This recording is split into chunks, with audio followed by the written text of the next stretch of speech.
Hi and welcome to the sequel of Floorball Today's videos about plastic. My name is Hugo, hasn't changed. In the last video we did a lot of talking about plastic and very little action, but in today's video I've actually been getting to try some of the products that I've been banging on about lately. So if we can cut to me in the hall a few days ago before I got this haircut, and we'll see what I had to say. Yes, we have done loads and loads of talking about plastic, and before we go out on the court to try it out today, there are a few more things that we need to say. PP Boost and Air Hard are made by two different brands. We've got Fat Pipe in Finland and Zone in Sweden. Even though it's the same type of plastic, they will inevitably have differences in the characteristics of the plastics. And this is what we're going to explore today, as well as finding out how many times I'll say PP in this video, because that's what polypropylene is abbreviated to, PP. So let's find out who's got the best PP, Finland or Sweden? We'd just like to point out that this is not a competition and that everyone gets a medal, because we're here to compare and investigate in the most objective way possible. Now, with that being said, let's take a look at the blades. First out from Finland, we've got Fat Pipe's Bone in PP Boost, and secondly from Sweden, we've got Zone's Monster in Air Hard. They're both Playmaker blades with one big difference: the weight. Not only is Monster almost 10 grams heavier than Bone, but the Air Hard plastic which Monster is made out of is denser than Fat Pipe's PP Boost. This means that Air Hard is slightly stiffer and heavier. I noticed this in dribbling and passing with Bone and Monster, where PP Boost just feels a tad bit smoother than the Air Hard plastic, which by all means has great control as it is, but I think Zone compromised some of that control by turning it into a more resistant and stiff plastic more suited for shots. What's important to keep in mind here is that they're both still made out of polypropylene with excellent dribbling and passing abilities, and where you notice more of a difference is actually in the shots. So let's go through a few different types of shots and see how they both perform there. We'll start with wrist shots with PP Boost, and I'd just like to mention that I have played a fair bit with Fat Pipe's regular polypropylene before, and I am therefore, according to myself, qualified to make this judgment.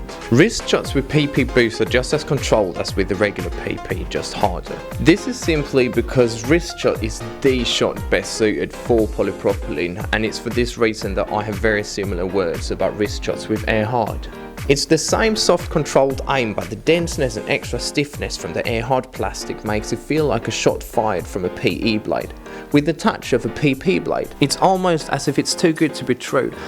And as someone who's played quite a lot with Zone Supreme and Air Light, I'm not gonna lie, it's a massive improvement in my book. Perhaps even more so when it comes to sweeper shots. I've got nothing negative to say. It is gorgeous how stable or solid the plastic feels in the moment of releasing the ball. Something that I feel that Air Light was lacking. However, PP Boost can feel a bit soft if you're a big player who puts a lot of weight on your stick when you shoot your sweeper shots, but as you can see, my puny little chicken arms don't have that problem. No, PP Boost is perfectly fine for sweeper shots, don't get me wrong, especially in a jab blade, and yeah, holy macaroni, you can shoot no problemo. But I've got it in a bone blade on a Fat Pipe raw shaft, and that means that I will naturally lose out on some of that shooting power because the stick is so light. But the plastic itself is absolutely great for sweeper shots, and it's of course in the slap shots where you can tell more of a difference. So I say we finally finished this off with a couple of slap shots. We're just going to dive into it straight away. Slap shots with PP Boost.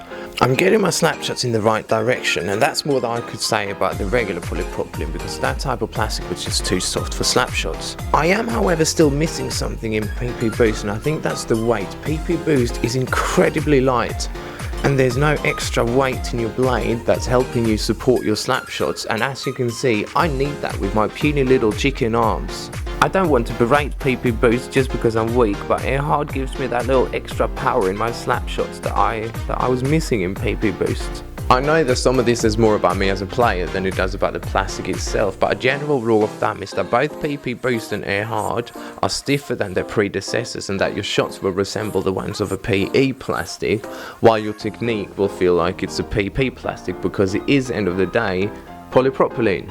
Now, some of you might be thinking that is an unnecessary and confusing amount of plastics. What is the point of that? Well, the point is for you to have more options. So for the players using polypropylene today, you might as well swap to Air Hard or PP Boost, because you won't lose out on any of your technique, but you'll finally be a threat from far away.